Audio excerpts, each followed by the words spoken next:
I want to thank everybody for being here today. As was mentioned earlier, we are thankful to all live in a democracy where we all can voice our opinions, but we also feel that the way to voice the opinions is in a respectful manner.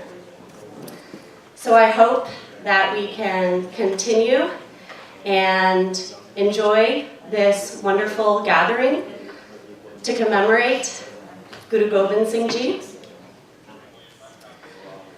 I want to thank Associate Dean Rothschild and Consul General Ashok for their warm welcomes, to the Nanak Sadan Jetta for starting our day off with beautiful Bani, and to all of those of you who came and took your time to come today. We thought that it was fitting to have this celebration on November 10th, honoring Dasampita Patsha on the 10th, on Veterans Day, in recognition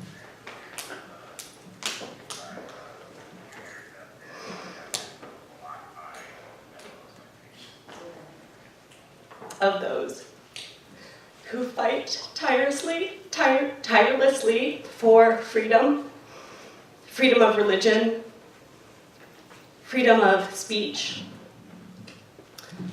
freedom of opinion. And we are all thankful to be here today to honor Guru Gobind Singh in this memory. Excuse my emotion.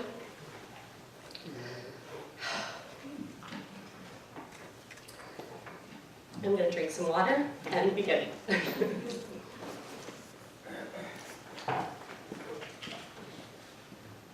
Set up with tissues and water. It's wonderful. Okay.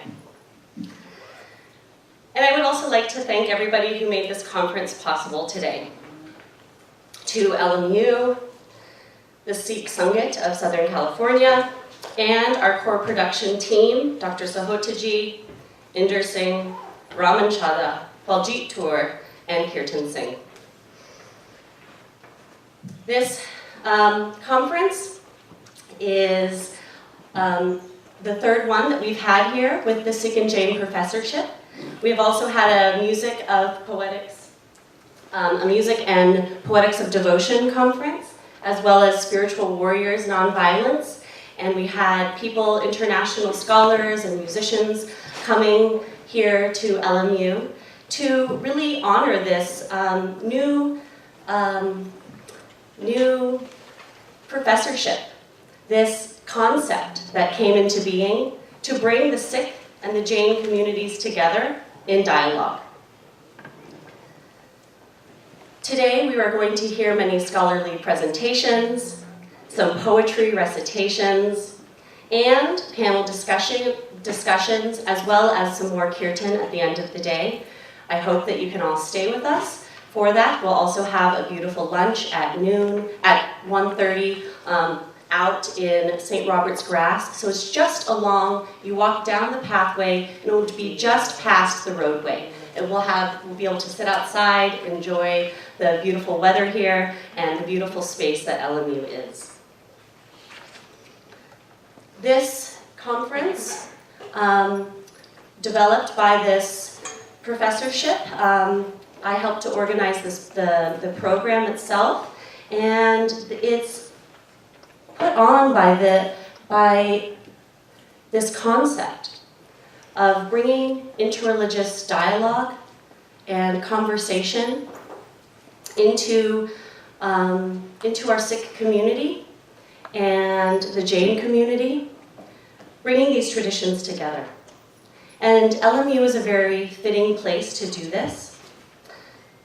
The university, these are images of the conferences that we had, with Bhai Deep Singh there, singing beautiful kirtan. We had a whole exhibit set up here in the library. And so we have these two traditions, which I'm going to speak a little bit more about in a minute. the concept behind bringing them together. But I want to speak right now about LMU. This is a place that fosters academic and professional development, as well as the physical, social, psychological, moral, cultural, and religious and spiritual growth of the students. It has long supported interfaith dialogue to move beyond tolerance to mutual respect and understanding. This is an institution that creates opportunities for engaging with others. It promotes the education of the whole person and the service of faith and the promotion of justice.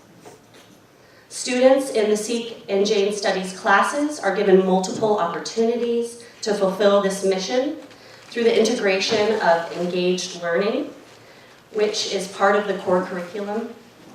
They engage in actual lived practices by attending the Jain Center of Southern California, which is the largest Jain temple and the oldest pathshala in the US. They visit gurdwaras in the area. Students sit in on the Sunday school classes, they perform seva, and they are able to interact with and interview the community members.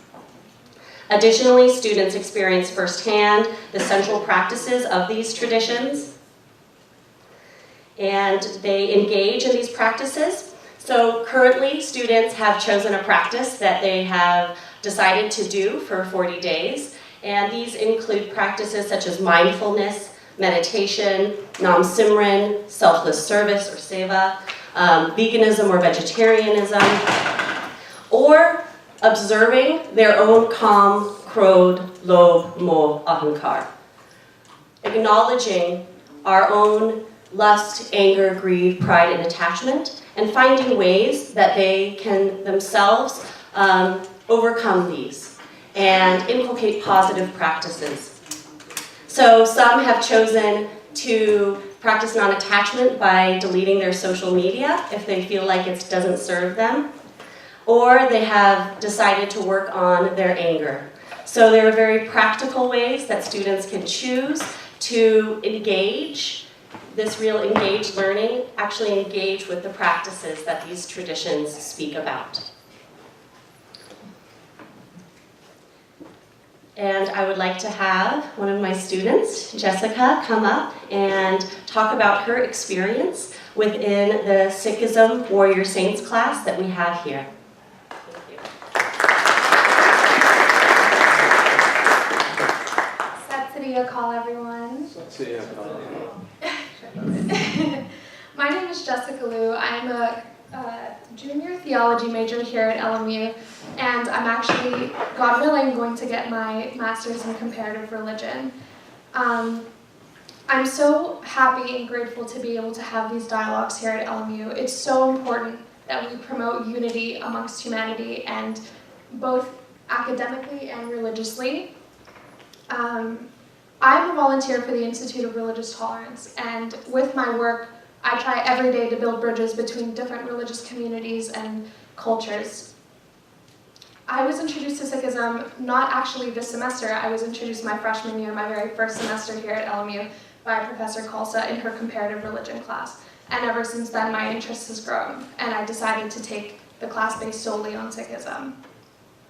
Since starting the semester, Professor Khalsa has been such a support for me. Every question, every curiosity I have, she's more than willing to talk to me about, both inside the classroom and outside of it. The practices of any religion are something that I devote my life to and I love to learn about. But Japji and Kirtan have really stolen my breath away when I attend gurdwaras. The implementation of the Guru Granth Sahib as the eternal Guru has given me not only the opportunity to grow closer to my own spirituality, but to better understand the messages given by the Guru and the universal Ek Onkar. To be able to indulge in my scriptural studies here at LMU with the support of my professors is something that I cannot take for granted. And the idea of Ek Onkar, the supreme reality beyond hatred and fear and even death, is something that brings me peace ever since coming here and learning from Professor Khalsa. The warrior saint mentality implemented by Guru Gobind Singh is something that even if I'm not a Sikh, I feel I emulate very strongly, especially in my work with the interfaith communities that I do. With my interfaith work, I struggle with discrimination, stereotypes, and prejudice amongst my communities on a daily basis. And the idea of being a warrior saint is something that brings me very much strength. The world is a very fragile place right now, I'm sure, as we've all seen. It's filled with hatred and with fear. But it's dialogues like this that promote love and unity amongst different religious communities and standing up against adversity that helps me remember that humanity as a whole is one, just as this conference is explaining. And thank you so much for allowing me to say a couple words in front of you all today, although I'm sure you can tell I'm very nervous. And, oh yeah. Thank you for all your attendance and for coming here today. Your presence alone is promoting religious unity and love, and hopefully we can get to a closer, peaceful world with these dialogues so long as they continue. So thank you for allowing me to say a couple words. Thank you so much, Jessica. And now I would like to have Harman Deol come up. And he is also a current student in the Sikhism Warrior Saints course.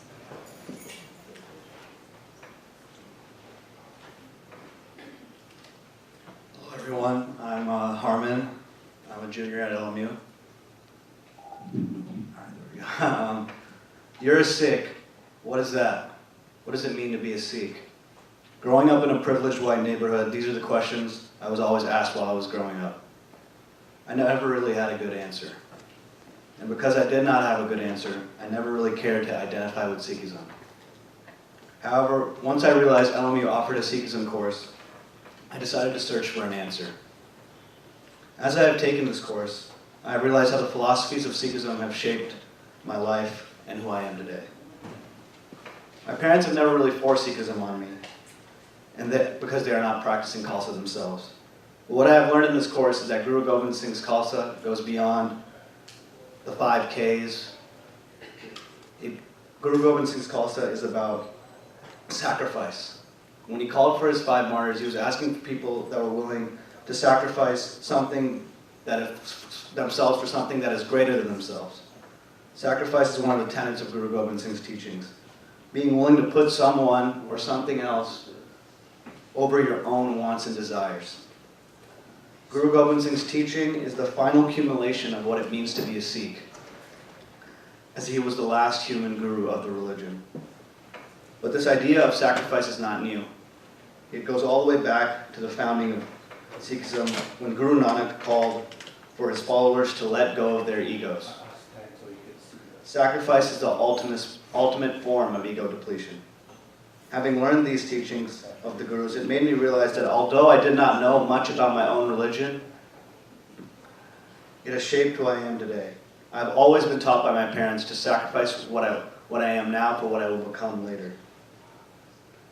Furthermore, another tenet that I learned about is being resolute in one's opinions. When Guru Gobind Singh called for his 5 martyrs, he did so in a very large audience, meaning that those that were going to go up on the stage and sacrifice themselves could not be concerned with the opinions of others. The fact that this happened shows that Guru Gobind Singh believes that people should be resolute in what they believe in and not be afraid of other people's opinions. Because in the end, our caring of the opinions of others only reinforces our egos. This philosophy is what makes Sikhs true leaders in all walks of society, because Sikhs are willing to stand when everyone else is sitting. After taking Professor Khalsa's course, I can finally give an answer to all my friends, and that is, Sikhs are pure of heart, Sikhs are leaders, Sikhs are selfless, I am Sikh, and I am proud.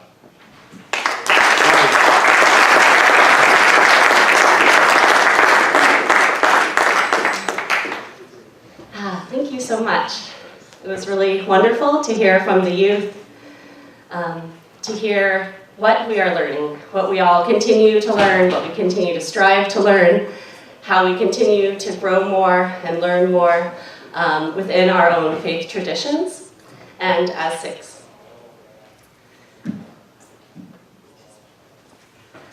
So now I am going to speak about my experience in Patna this last January. where I was fortunate to experience the large celebration that we had for Guru Gobind Singh Ji in Patna Sahib, Bihar. Patna, Bihar, for the first, and this is what the Sikh connection, the Sikh and Jain connection is about. I really experienced it in Patna, and this is what I want to share with you today. We see harmony between the Jain and Sikh traditions.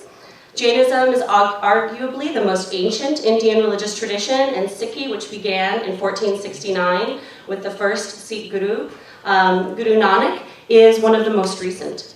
Both are spiritual warrior traditions aiming to purify one's body, mind, and spirit of kam, krodh, lobh, moh, and ahankar.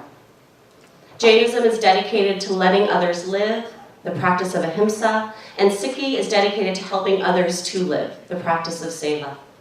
Both traditions reject the caste system. They believe in true equality between genders, ethnicities, castes, classes, and creeds. The Jain and Sikh interreligious understanding and coexistence was particularly highlighted for me when I went to Patna Sahib. This was my first trip there, and I was able to go in January for the 350th birthday celebrations, where I was fortunate enough to attend Bhai Deep Singh's 7-day Guru Gaurav event. And Bhai Deep Singh is with us today. Could you stand for a second? Everyone can. Thank you so much. He came all the way from India to be with us today. And he put together this beautiful 7-day event, starting with a Ransavai, all-night kirtan. We stayed up and he brought together all of the main exponents within Indian sangat, within the musical, poetic, dance traditions, percussion traditions. And they all honored Guru Gobind Singh and his message with their music, with their poetry, with their presence. And it was such a beautiful event to see there that I really wanted to bring that spirit back here to LMU. In Bihar, I was able to speak and play at this event, and it was wonderful.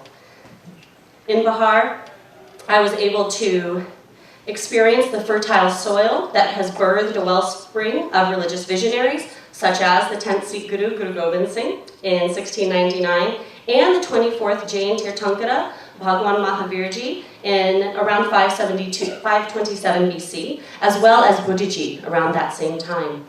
I particularly found the Jain and Sikh conference here and the confluence here in Bihar fascinating, where the communities have served each other for hundreds of years. And it's at this time that I learned that it was a Jain family of the Salis Rai Johri sangat who initially hosted Guru Nanak on his Udasi tours.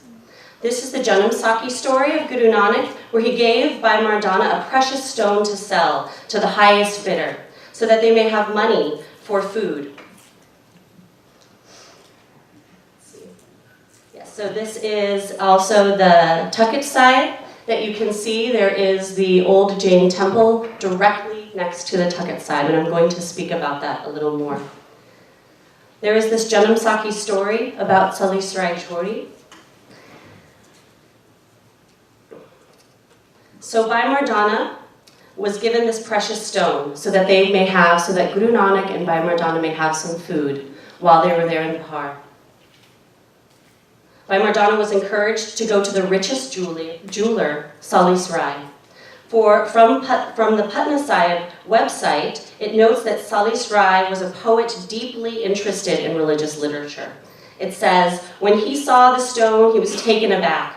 When he saw such a rare, precious stone, he found the jewel to be so rare and precious that he confessed that he was not rich enough to pay its real price. On the precious stone, this is Salis Rai. On the precious stone were engraved the words, whoever sees it must pay 100 rupees as tribute money to the owner. So Salis Rai returned the jewel along with 100 rupees to Mardana through his honest, loyal, and hard-working servant, Adarka. But Guru Nanak refused the money. The great jeweler couldn't imagine the type of saint who would refuse such a gift, such a donation. He renounced everything, and he placed his home, his wealth, and all that he called his own at the service of humanity in the name of Guru Nanak. Salis Rai authored a poem preserved in the Janamsakhis of Bhai Singh, by Bala, and in Nanak Prakash, illustrating how great was the spiritual influence of Guru Nanak on Salis Rai. He says here, "The true Lord Guru Nanak has inspired me with the divine name. He has opened my inner eyes. I have traded in one precious thing. My wealth is now ever on the increase. Guru Nanak is the perfect Lord. His worth is the law and truth. He has opened my inner eyes to the vision sublime. He has shown me the unseen and unfathomable. The whole world is a marketplace where men trade. The one Lord alone is the sovereign banker. The divine name is the wealth I seek from the true Guru, the source of all treasures. Day and night my mind is now fixed on the Lord. Saith Salis Rai, O my beloved, take away the color of falsehood. Dye my soul in the fast color of truth." Guru Nanak gave to Salis Rai his own turban. When Salis Rai adorned the turban on his head, he felt profoundly exalted and enlightened. It was a rare gift and honor. So now I have a video to share. I was able to meet one of the descendants of Salis Rai when I went back to Delhi after Patna Sahib, and he shares this story of their family still having this stone. And I was not able to do as much research as I wanted at that time, so I'm hoping to go back, visit him, see the stone that they have, take pictures, and do the documentation work that needs to happen for this project. So I'm just introducing you to this new project that I'm hoping to embark more fully on. We just went to, our forefathers just went to that, since he has sent the stone, Yes. he came there in Gaidhar, and for intizam वगैरह करने के लिए, for maintenance, he wanted money. So Guru Nanak Sahib has sent a piece of stone to just sell it and bring some money for maintenance. So when my forefather has seen it, he asked who has sent this stone. Then he said this. Then he said, okay, I will come with you to. Once he heard the name of Guru Nanak Sahib, he went over there to Gaidhar. He asked, prayed him to come to my house. Guru Nanak Sahib went to my forefather's house, and he has offered whatever. And then also, so because Guru Nanak went, then when Guru Tegh Bahadur came, he knew of your family. He knew to stay. Okay. I don't know about the Guru Tegh Bahadur, but I know Guru Gobind Singh ji. Birthplace. Yes. And we were so many dedicated to religion, my forefathers, and we are having Jain temples over there also. So we are religious minded. Yes. So once they needed the place, we have donated our place to Gurdwara. And your families would go to that Jain temple, the Jain Mandir that's there, that lies directly there. That temple was made by our forefathers. Because we were the limited Jain families here, and we were very rich by the grace of God, and we were able, so we have served the religions, our religions and other religions too. So, Salis Rai turned his wooden bungalow into a shrine commemorating the visit of Guru Nanak, and now it's believed that when Guru Tegh Bahadur went to Patna in 1666, he stayed in the same bungalow. And now Ghanshyam, the great-grandson of Adharka, was in charge of the shrine at that time. So it was the fourth successor and head of the Salis Rai Johri Sangat, ancestor of his servant Adharka, Ghanshyam, who then cared for the young Gobind Rai while living here in Patna, and the land to Sri Takht Patna Sahib was donated by this Jain family, and the Takht itself lies next to the 500 to 700-year-old Jain temple that was patronized by the same family. They initially gave the land for the Takht and the Dharamsala, which you can see in the background where people come and stay.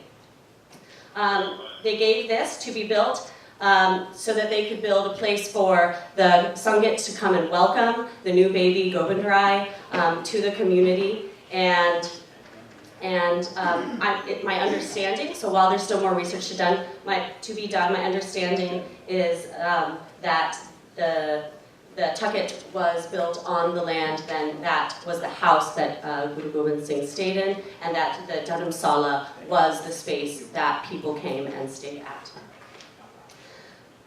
So while I was in Patna Sahib, I was also hosted by a philatelist, Pradeep Jain, who brought my mother and I to the Takht Harimandir Sahib and the old Jain temple. So while we were there in Patna Sahib, he made these stamps commemorating the celebration, and I thought I would pass these around that everybody could look at.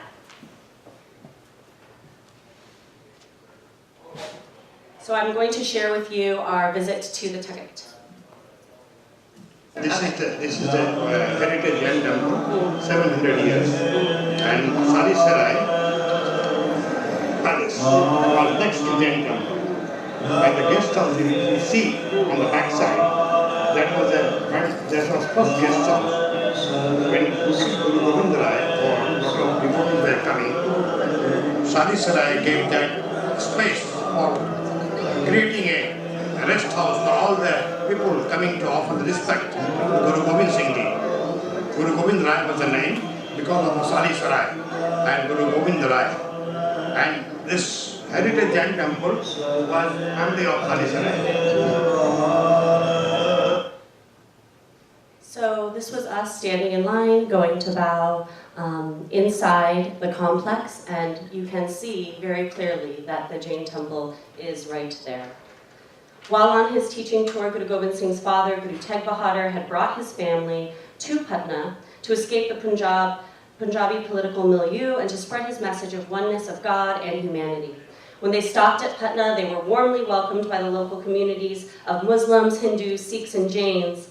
Guru Tegh Bahadur felt safe here, and he left his mother, his pregnant wife, and other family members to be cared for by the community while he continued on to Assam. The Sikh author Khushwant Singh, in an article in the Telegraph, writes, "When the ninth Sikh Guru Tegh Bahadur was on his preaching mission in East India, he and his family were invited by Salis Rai Johri to stay in his Haveli in Patna. Salis Rai donated half of his Haveli to build a Gurdwara. On the other half, he built the Sri Takht Jain Temple. Both have a common wall. The Jain and Sikh confluence and coexistence raises the question as to whether Gobind Rai was named in honor of the hospitality shown by the Salis Rai Sangat, and I look forward to researching this more fully and hearing from anyone who has any more information regarding this fascinating relationship." So one more. This is exiting. You have to actually exit the complex, and then you can go in this small door to get to the Jain temple, which is here. It's being repaired. It's very old, and so now they're bringing it back. They're doing a lot of conservation work. But you can hear the kirtan playing as you're in the Jain temple.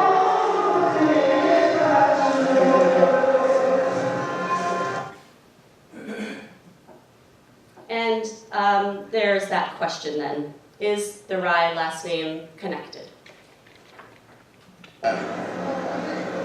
And I will skip that.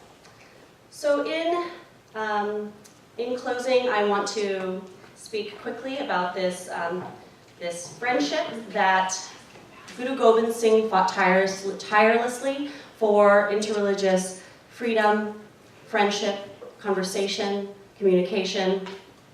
And his life is a testament to standing with courage for the freedom and equality of all. Guru Gobind Singh and his father, Guru Tegh Bahadur, as well as his great-grandfather and his own sons, paid the ultimate sacrifice by giving their lives so people of all faiths could practice their religion freely. Guru Gobind Singh, during a time of religious persecution, under an oppressive, tyrannical power, promoted a revolutionary notion of sovereignty, to live as warrior saints, to conquer our selfish, ego-centered minds and behavior, and to recognize the shared humanity of all beings. With this saintly perspective that sees everyone as equals, he called his Sikhs to fight for justice and religious freedom, and said that when all other means fail to protect and defend this freedom, only then is it right. and just to take up the sword. While the world has changed much in the last 350 years, there are many things that remain the same. People continue to struggle against unjust power structures, which, rather than serving the common good, instead neglect the needs of many by promoting only the desires of wealth, power, and prestige of a few. The Sikh gurus teach us that these systems of power are faulty because they are based on an economy of exchange that treats others as objects that can be used, bought, or sold, where success is measured by profit rather than an economy of care that recognize the value and cost to the common good, where by serving others, we serve the divine, interconnected whole. And I had too much prepared, so I would like to share with you finally the real impetus behind this conference as well. By recognizing the faulty nature of human authority that lends itself to unethical behavior, Guru Gobind Singh made his final call as warrior saints. To remove any possibility of ego posturing in relationship to the guruship, he ceased the lineage of human successors and instead invested the sovereign authority of the guruship into the Shabad Guru, the Bani Guru. Bani Guru, Guru hai Bani, Vichabani Amrit Dasare. This act displaces the authority of a human guru that is subject to time and space and invests it in the eternal word, the Shabad as Guru, that we access, that we embody when we practice Jap, Nam Simran, and Gurbani Kirtan. The Guru Granth Sahib represents this Sikh authority, that we recognize the divine light in all. It was authored by people from various traditions, and it brings all of humanity together. We bow, when we bow to the Guru, we bow to this idea. Guru Gobind Singh Ji gave the Sikh community the sovereign authority that itself contains the tools to one's own self-sovereignty. And this is through, we find that sovereignty when we embody the Guru within ourselves. Guru Gobind Singh teaches us to honor one's own commitments, as we learned within the Zafarnama, to honor truth and our commitments that we make, and be beholden to ourselves. May we find truth within ourselves so we can treat others with that same truth and respect. That we should act as spiritual warriors whose consciousness guides our actions. That this consciousness is cultivated by practices that calm the mind, that strengthen the body, that lighten the spirit, and that give ease to the sick and honor the old, without any thought of reward. May we serve the Sikh spirit of Seva and a Jain perspective of Ahimsa. And in serving one another, we stand for each other, against injustice, dishonesty, corruption, hate, and misogyny. The Sikh warrior fights, not with hatred, but with commitment to truth, justice, equality, and freedom, which is the theme of this conference, for oneself and for each other. So when we face the violence that is life, we stand with 2 feet on the ground, with our turbans raised high, with a sword in our hand and the divine on our minds. We pray that the only sword we will need is the sword of love, that we may use it to bless the Deg with the Teg, so that we may protect and serve those who need it the most. Gobind Rai.